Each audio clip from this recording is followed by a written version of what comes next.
Hi everyone, welcome back to Nails Before Films, where I do nails and geek out about movies. I'm super excited for today because I get to talk about my favorite horror franchise, Friday the 13th, on Friday the 13th, and it's in October. Oh my gosh, I'm just so excited. I absolutely love Friday. Jason is just so adorable. How can you not love such a cute boy? Honestly, how is he so cute? I can't even. This video will be a bit different. Instead of seriously reviewing the movies, I'll be mostly talking about why Jason is so cute in each one of them. Besides, the movies themselves are pretty bad, so there's not much to say about them anyway. Let's dive right in and see how wacky Friday the 13th is and how adorable Jason is. Plot isn't really a thing in Friday movies. It's mostly sex, sex, sex, kill, kill, kill. Basically, there's this place called Camp Crystal Lake, and poor Jason drowned there when he was a kid because the counselors were busy having sex. So in the first movie, Pamela, Jason's mom, kills everyone after they try to reopen the camp. Final girl Alice survives and kills Pamela, but in the next movie, we learn that Jason isn't dead. He sees his mom get killed, so he kills Alice to avenge her. Then it's pretty much the same thing. Jason kills counselors. Final girl Jeannie defeats him. But of course, he's not dead. The third movie's final girl is Chris, who goes to her old home at Crystal Lake with some friends. They all get killed, and Chris seemingly kills Jason, but of course, he's still alive. Next on the list is the final chapter, which is of course not the final chapter. This one is a bit different. In addition to the usual teen meatbags, we have little boy Tommy. Tommy will sort of become Jason's arch enemy, and he's the only character to appear and survive Jason in multiple films. Anyway, Tommy and his sister kill Jason, but the killing changes Tommy. The next one is A New Beginning, which is the worst because there's no Jason. A teenage Tommy goes to a halfway home after spending years in psychiatric hospitals. Everything else is pretty much the same. Horny teens get killed by a mass killer, but this time the killer is not Jason, but a random paramedic, Roy. The movie ends with Tommy wearing the hockey mask ready to kill, but it's not important because the next movie pretends this one never happened. Next, we have Jason Lives, arguably the most fun Friday movie. In this one, teenage Tommy digs up Jason to make sure he's dead. However, he accidentally revives Jason. So now we have an undead, supernatural, super cute Jason. This movie has so much Jason, it's awesome. Anyway, Jason kills a bunch of people, and Tommy manages to trap him underwater where he drowned as a kid. Jason comes back in the next movie, The New Blood, when our final girl Tina accidentally uses her telekinesis power to awaken him. Then it's the usual horny teens, kill, kill, kill. Tina uses her power to fight Jason and eventually pulls him back down into the lake. Jason stays there until the next movie, Jason Takes Manhattan. But the movie is actually Jason Goes to Manhattan because it mostly takes place on a boat. Jason is again accidentally revived, and he sneaks on board a boat with high schoolers going to New York. He kills everyone except 2 of the high schoolers. This movie has a weird ending of Jason reverting back to a child. I don't know, it doesn't matter. Next, Jason goes to hell. Jason somehow comes back from Manhattan and is killed by the FBI. So in this movie, he possesses people. For some reason, Jason can only truly be killed by a Voorhees, but if he possesses the body of a Voorhees, he can become invincible again. Jason is reborn through the body of his half-sister, but is later killed by his niece. He is then dragged into hell by Freddy Krueger. Next, Jason goes to space in Jason X. He pretty much still does the same thing, but that's why we love you, Jason. Anyway, the people he didn't get to kill escape the spaceship, and Jason crashes into a lake on Earth 2. Unclear whether or not he survives. That's the end of the original timeline. Next, we have Freddy vs. Jason, a crossover movie. Freddy manipulates Jason into killing Springwood teens to regain his powers. The teens come up with a plan to defeat Freddy by having the 2 killers battle in real life. They have an epic fight and both are seemingly killed by the surviving teens. Later, Jason reappears with Freddy's head in his hands, and because I love Jason so much more than Freddy, I interpret that as Jason wins. You're the best, Jason. Kick that kid-killing pervert's burnt ass. Lastly, we have the 2009 reboot, which is pretty much samesies. Jason saw his mom beheaded when he was a kid and starts killing people at Crystal Lake after he grew up. The final girl looks like his mom and she uses that to defeat him. The movie ends with Jason again bursting out of the lake to grab the final girl. Now, with the stories of all 12 Friday movies out of the way, I can finally talk about how cute Jason is. Let's go over every single one again and focus only on Jason. Anyone who has watched Scream will know that in the first movie, the killer is not Jason. So, boo! Just kidding. He appears at the end when he pops out of the lake in Alice's dream sequence. Drowned little boy Jason is also so adorable, and that jump scare is really iconic. Other than that, the movie is really bad. The pacing is slow, nothing happens most of the time, the characters are bland. The only good parts are the music, the special effects, and the bit after Pamela is revealed as the killer. I forced my sister to watch it with me last year when it was Friday the 13th. I warned her that it wasn't a good movie, and after finishing it, she still complained that it was terrible. But it kicked off the Friday franchise, and without it, I wouldn't get the many cute Jasons to come. So thank you, Friday the 13th, even if you're not a good movie. In the next movie, we get Jason as the killer. Although he doesn't don the hockey mask yet, pillowcase Jason is also so cute. I think the movie does make us sympathetic towards Jason. He isn't evil like Michael Myers. He's just a kid who doesn't understand good and evil and wants to avenge his mom. When Jeannie defends herself with a chainsaw, the terrified Jason is just so adorable. I was like, come on, don't bully my Jason. Just let him kill you. What is your problem? Anyway, other than how cute Jason is, the movie is terrible. Same problem of slow pacing, meatbag characters, and just boring in general. But I do like the part when Jeannie pretends to be Pamela to defeat Jason. It's pretty smart and shows how much of a good boy Jason is. Although the movie is not good, it's the first one to have Jason as the killer, so thank you, part 2. Moving on, part 3 is when Jason gets his iconic mask. Man, he's just getting cuter and cuter. My biggest complaint about this movie is that they kind of insinuated that Jason may or may not raped Chris before the events of the movie. F you for even suggesting that. Jason is an innocent child who only kills people in brutal ways. How dare you even entertain the idea he would sexually assault someone?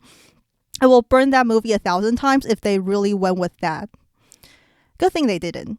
Although it's weird that Jason just attacked Chris and she somehow survived, I take bad writing and inconsistency over Jason being a rapist any day. Other than that, part 3 is mostly the same bad movie with the addition of wacky scenes and deaths for the 3D effects. However, the movie gave us Hockey Mask Jason, so thank you, part 3. Next, we have the final chapter, one of the better movies in this franchise. Of course, there are still the usual horny teens getting killed, but I like the Jarvis family a lot. I like how Tommy and his sister work together to defeat Jason because it's honestly unrealistic for a kid to kill Jason all by himself. It's also the first movie to have final people instead of one final girl, which is nice. Tom Savini returned to do the special effect, which is of course awesome. In general, the final chapter's narrative is better than the previous movies, so thank you Part 4 for giving us a decent Friday movie and introducing Tommy, even though he kills my poor Jason, who is also super cute in this movie. Following the commercial success of the final chapter, we get the sequel, A New Beginning, which doesn't have Jason, making it my least favorite Friday movie, but putting aside my personal bias, I don't think A New Beginning is that bad. I appreciate their effort to try something new, and the characters are fun to watch. I just think the ending is underwhelming. The reveal of Roy as the killer isn't satisfying at all because I already forgot who he was. And for me, I don't like how Part 4 and Part 5 both end on a similar note, that suggests Tommy could be a killer. I expected a new beginning to at least show Tommy killing people, but no, we only get a knife swinging scene at the end. It's like nothing progressed at all. The Halloween franchise also does this with Jamie, suggesting that she could be evil like Michael, but they never follow through. I would be interested in seeing Tommy as a villain, but because of the lackluster performance of A New Beginning, Jason became the only acceptable killer in Friday movies. So I guess I have to thank New Beginning for being such a box office bomb. Without it, I wouldn't get so many cute Jasons afterward. So thanks, part 5. Next, Jason Lives. Yay, he's back! The man behind the mask. Like I said, it's the most fun Friday movie in my opinion, or in most Friday fans' opinion. Jason is now an unstoppable zombie who can't die, making him more threatening and extra cute. I love Jason as this unstoppable force who doesn't even sneak around anymore. He's just so badass and adorable. I love him so much. I also like how he doesn't kill any kids, which proves that Jason isn't just evil like Michael Myers, or just a straight up kid killing asshole like Freddy. Tommy is still a great character in this movie. It's a shame that this is the last Friday movie with him. It's always fun to see the two fight. The meta humor is also a nice touch. It's not too in your face and takes you out of the movie, but still extremely self aware and funny.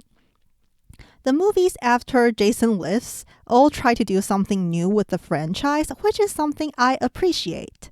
But the attempts just get wackier and wackier. It eventually becomes hilariously absurd. First, we have the New Blood, which gives us a final girl with supernatural power. I think it's fun to see Jason fight someone with superpower instead of just scaring my boy with a chainsaw or treating him as a target practice. It's also interesting to see how Jason is the one being dragged down into the lake by an undead person instead of the other way around. I think it's a pretty creative way to work in that mandatory scene, although Tina's dad should really be decomposed more. But most importantly, this is the first time we get Kane Hodder as Jason. I love this angry, emotional Jason. He's just so adorable and full of energy. The sleeping bag kill is so classic. Anyway, on to the next movie, Jason Takes Manhattan, which should be Jason Goes to Manhattan, as I said before. I personally don't have an issue with the false advertising. I didn't go in expecting Jason killing a bunch of people in New York. It's unrealistic and doesn't really fit in with Jason's character, in my opinion. I do like that Jason finally leaves Crystal Lake for the first time in the franchise and goes to a big city instead of the middle of nowhere. But the movie is just so wacky that it's amusingly bad. The ending makes no sense and has probably the worst unmasked Jason. For some reason, New York has toxic wastewater in its sewage and it makes people younger. It's just so bad and absurd that it's enjoyable and funny. Jason is cute as always, and the scene where he looks at a billboard with a hockey mask is ultra adorable. How is Jason so cute? The next movie, Jason Goes to Hell, is equally strange, if not stranger. Again, I like how they try to do something new, but the lore is just so wacky. I really like the beginning when the FBI kills Jason in the most excessive way. It really establishes this as a different Friday movie. But it's just so weird to make Jason into a thing that possesses people by shoving his black tongue into others. I appreciate the effort to make something new, but this just ain't it. Also, I know that basically Friday the 13th came to be by ripping off Halloween, but do you guys really need to copy the sister thing too? It's just so weird and bad and funny. I love it. While Jason is not Jason for most of the movie, the scene where he comes back as the real Jason, it's just so epic. I remember going, Jason, you're back. I missed you so much.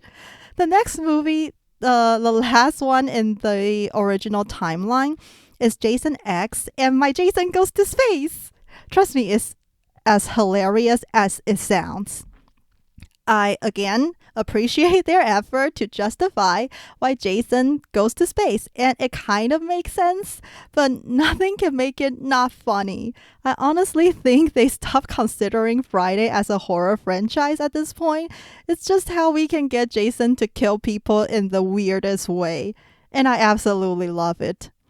The later Friday movies are just so entertainingly bad, and I just enjoy them so much. I get so much joy out of watching these terrible movies, and they make me so happy.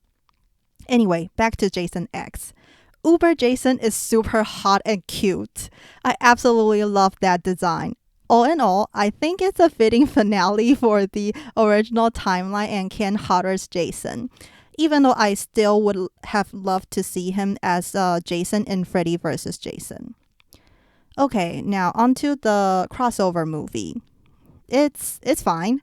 The fight we've been waiting for is awesome, so I'm willing to forgive the boring teenagers and the weird choice of making Jason's fear water.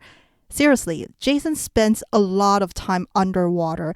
How is he afraid of it? Also, I couldn't stand Freddy using that to scare Jason back to a little boy. I was like, stop bullying Jason. This is why no one likes you, Freddy. Stop picking on Jason because he's cuter than your crispy ass. But it's awesome to see them fight. And Jason totally is the one who won. So you and your stupid glove can suck it, Freddy. Just kidding. The glove is cool. Never change. Finally, we're on to the 2009 reboot. The last Friday film to date. I think it's a good reboot.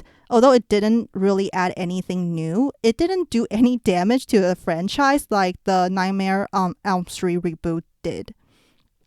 Also, I think the way they sort of combine the first four movies is smart and really pays homage to the roots of Friday the 13th. I like how most people were enthusiastic to be a part of the movie, especially the person who played Jason. Needless to say, this Jason is adorable too. He doesn't have any of his undying superpowers yet, but makes up for it with his survival skills. Which makes sense when you have to live alone in the woods after your mom got decapitated. He's probably the most skillful Jason, utilizing traps, and is a master in archery. This Jason is so awesome and cute. I love him. Overall, I think the people behind the production understood and respected why people love Friday films and did a great job with the reboot, which is something I hope I can say for the Nightmare on Elm Street reboot. Oh well, Nightmare is a video for another time. This video is about how adorable Jason is. In conclusion, Jason Voorhees is the cutest slasher there is, and I absolutely love him. Every Jason is adorable in their own way, and it's a shame I couldn't do nails for Freddy vs. Jason and reboot Jason. I love you guys too. I promise I'll do it when Jason's birthday falls on a Friday or when they finally do a new movie. Seriously, give us Jason. I beg of you. Anyway, hope you guys like the nails. I did my best to capture the cuteness of Jason. Oh, and the weapons are based on the Friday the 13th game, so don't complain to me why it's not all machetes. As always, like, subscribe, and comment below if you think Jason's cute too. Keep nailing it and love Jason, people.